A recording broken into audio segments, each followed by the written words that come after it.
Bundan yaklaşık çeyrek asır önce yıl 1997. Amerikan Deniz Kuvvetleri Özel Birliği'nin iki eski askeri Eric Prince ve Ol Clark o dönem için çok da alışılmadık bir girişime imza attı. Bu proje Amerika Birleşik Devletleri'nin yeni bir orduya kavuşması anlamına geliyordu. Bugün konuşacağımız oluşum tam da bu noktada ortaya çıktı. Özel güvenlik şirketi gibi görünen ancak yaptığı eylemler, giriştiği suikast ve sabotajlarla dünyanın en karanlık organizasyonlarından biri olarak anılan Blackwater'dan bahsediyor. İlk etapta ordu ve kolluk kuvvetlerine eğitim desteği sağlamak gibi oldukça sıradan bir görev tanımıyla çalışmaya başlayan şirket, sonraları bu tanımı bambaşka bir noktaya sürükledi. GZT'nin çok neti Amerika Birleşik Devletleri'ne ve onlar için, hatta dünya için çok sayıda kritik noktaya konuşlanmış Blackwater'ı anlatmak için hazır.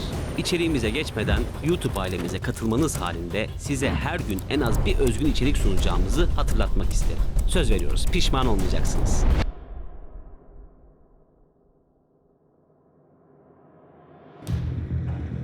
Blackwater'ın kurulma öyküsüne, yaptıklarına ve yapabileceklerine geçmeden önce Blackwater ve türevlerini doğuran süreçten bahsedelim. Öncelikle para karşılığı savaşan asker kavramının çok da yeni olmadığını söyleyebiliriz. Hatta tarihin düzenli orduyla yapılan ilk savaşlarından biri olan Kardeş Harbi'nde de dünya benzer bir durumla karşılaşmıştı. Hititlerle savaşan Mısırlılar bir başka Kuzey Afrika krallığı olan Numidya'dan asker kiralamıştı.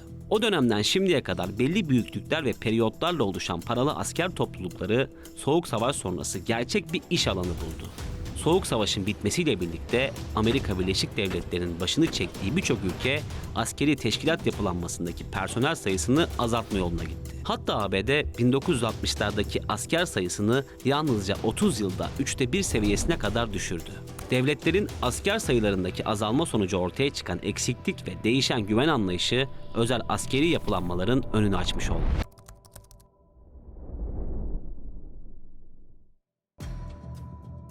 Ve geldik 1997'ye. 1989 ve 1993 arasında Baba Bush'un savunma bakanlığını yapan, sonraları da Amerika Birleşik Devletleri'nin 46. Başkan Yardımcısı olacak Dick Cheney, ülkesinin uzak coğrafyalarda geliştiği sorunlu faaliyetlerde bir yardımcı kuvvete ihtiyaç duyacağını düşündü. Bu düşüncesini projelendirmek için de çok beklemedi. Blackwater, Cheney'nin talimatı Eric Prince ve Ol Clark eliyle resmen kurulmuş oldu. Şirket faaliyetlerine Kuzey Kaliforniya'da kurduğu oldukça geniş bir alanda özel denemeler ve eğitimlerle başladı. Kırılma anı ise Yemen'de yaşandı. Burada Amerika Birleşik Devletleri'ne ait savaş gemisi USS Cole'a gerçekleştirildiği iddia edilen operasyon ve öldürülen 17 Amerika Birleşik Devletleri askeri sonrası Blackwater bizzat George Bush'un talimatıyla yurt dışına çıkarıldı. Öncelikle Irak ve Afganistan'daki hassas bölgelerin korunması ve Amerika Birleşik Devletleri için olası tüm sorun senaryolarının ortadan kaldırılması görevi Blackwater'a tebliğ edilmişti. Şirket söz konusu ülkelerde personel sayısını hızlıca artırırken tarih bir anda 31 Mart 2004'e geldi. Felluce'de ABD askerleri ve inşaat şirketi KBR'a yiyecek taşıyan 4 Blackwater çalışanı el bombası ve makineli tüfeklerle öldürüldü. 4 askerin fotoğraflarının kamuoyuna yansıması sonrası Blackwater'ın bilinen ilk büyük ve kanlı operasyonu resmen başlamış oldu. Felluce'de tam 17 sivil Blackwater mensuplarınca öldürüldü. Bu şirketin gerçekten ticari amaçlar güden bir şirket olmadığına dair ilk güçlü delil olmuştu. Felluce'de yaşananları çok sayıda farklı operasyon herhangi bir ara vermeksizin takip etti. Blackwater çalışanlarının bir kısmı 2008'de kasten adam öldürmek dahil çok sayıda suçlamayla hakim karşısına dahi çıktı. Yani ABD hükümeti Blackwater'ı gizli ve güçlü tutmaya çalıştıkça ortalık daha da karışıyor, şirketin suçları bir anda ortaya çıkıyordu. Dünya kamuoyu Blackwater'ın dolayısıyla ABD dış politikasının kirliliğini konuşmaya başlamışken şirket oldukça kritik bir karar aldı. Bu isimden kurtulmamız lazım dedi ve 2009'da Blackwater ismi XE Service olarak değiştirildi. Bu isim de yalnızca bir yıl dayanabildi. Şirket artık akademi olarak biliniyor. XE Service'ın akademinin karıştığı skandalları konuştuk ve bitirdik sanmayın lütfen. Blackwater'ın adı 2019'da Venezuela Devlet Başkanı Nicolas Maduro'nun devrilmesi süreciyle yoğun biçimde anıldı. Şirket kurucusu Prince, Trump'a 5000 paralı askerden oluşan özel bir orduyu Venezuela'ya konuşlandırma teklifinde bulundu. Irak ve Afganistan'da yaşananları Venezuela'ya da taşımak isteyen Prince'in teklifi Trump tarafından reddedilse de kamuoyu uzunca bir süre bu planı konuşmaya devam etti. Blackwater'ı yavaş yavaş tanıyoruz. Sizce böyle bir şirketin Libya'daki karışıklıklarda da söz sahibi olmaması mümkün mü?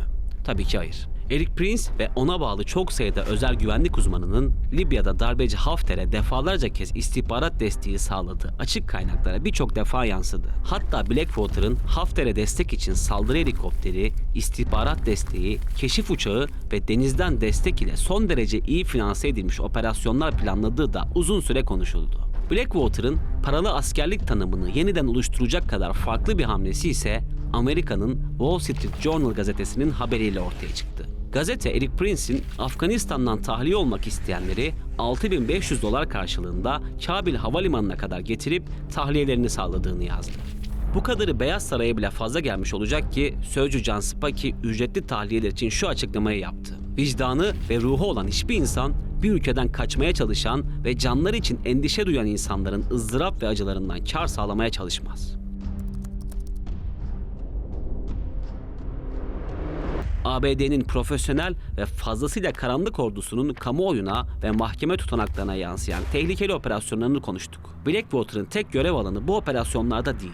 Şirket çok sayıda terör örgütüne özel üretim silah ve mühimmatları sattığı iddiasıyla da sık sık gündeme geliyor. Terör örgütleriyle iletişim konusunda özel bir kurum içi ekip kurduğu dahi söylenen Blackwater, özellikle Orta Doğu'daki çok sayıda kanlı eylemin finansörü olarak değerlendiriliyor.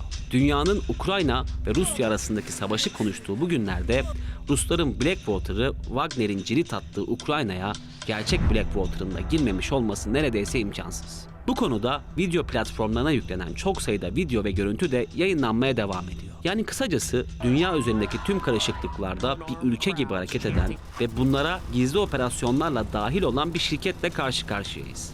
Askerlerine ayda $9.000 ile $25.000 arası değişen ödemeler yapan, yılda ise $20 milyar fazla gelir elde ettiği iddia edilen Blackwater, ürettiği silahlar, geliştiği operasyon, suikast ve sabotajlarla 21. yüzyılın en tehlikeli oluşumlarından biri konumunda. Peki savaşlardan, kaos ve sorunlardan bu kadar beslenen bir şirketin tüm savaşlara dahil olması, hatta sıfırdan savaşlar çıkarmasını beklememizden daha normal bir şey olabilir mi? İsmi, faaliyet gösterdiği alanlar ve yöneticileri ne kadar değişirse değişsin, Blackwater, ABD adına demokrasiyi ve insan haklarını çiğnemeye devam ediyor.